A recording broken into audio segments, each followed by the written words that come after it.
this is for National University, and it's my observation number 4 for my summative assessment.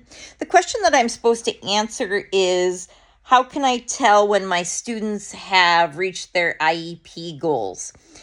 And for me, it's written in each of the IEP goals how I will find out. So my IEP goals usually reflect a percentage of the amount and of knowledge, and then either teacher records or teacher observations.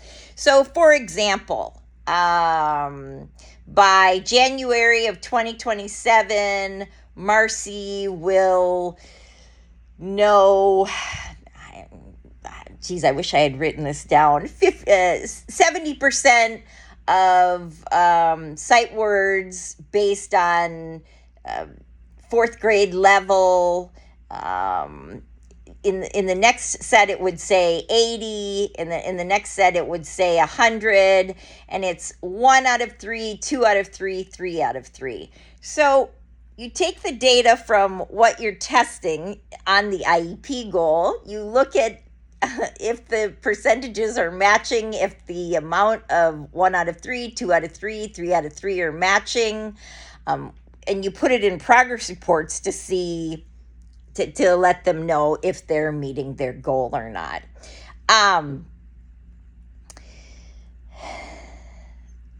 It's really interesting with progress reports. You can see their progression all along the way, and you can see if they're going to hit that goal, if they're not going to hit that goal. Most of the time, sadly, my students do not hit their goals. I don't know what that means, if they just don't make enough progress or if they make progress in different things. Usually I try to set it right at their level so that they can reach that goal. And it's not that nobody meets it, it's that some people don't. Also, I find that my students that are destined for an SDC mild mod class often don't meet their goals. It doesn't matter what I write. The progress is very minimal for those students. But that's how I keep track of it. I set it up in the IEP how I'm going to keep track, the percentage and the amount I'm shooting for. I check, I keep the data, and then I input it into my progress reports. And then I have that. I guess it's kind of a running record all along to see if they'll do that. Sometimes I carry the goals over if I think it's really important, and I have better luck the second time. But yeah, goals and students, they make progress. They don't always make the amount that's in the IEP.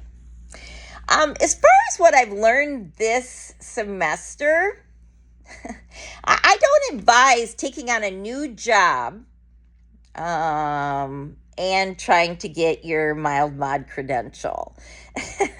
That's learning position number 1. I'll tell you that right now. I wrote 45 IEPs, and I think I should have only written 28. That's the number that every teacher is legally obligated to write. So what I'm going to learn is next year I'm going to say no, I'm not going to write any more than 28. So that's a learning experience. I also learned that my students react very differently to lessons that I create over lessons in the curriculum. And it doesn't matter how excited I am to teach the stuff in the curriculum. The curriculum is dry and they just aren't interested. Of course, the idea is to always have high interest topics that your students are interested in learning, to capture that interest right away, capitalize on that. But our curriculum I mean, it's very, very dry. So I'm going to look in modifying a bunch of different things for next year. Overall, that was a really, really good learning lesson.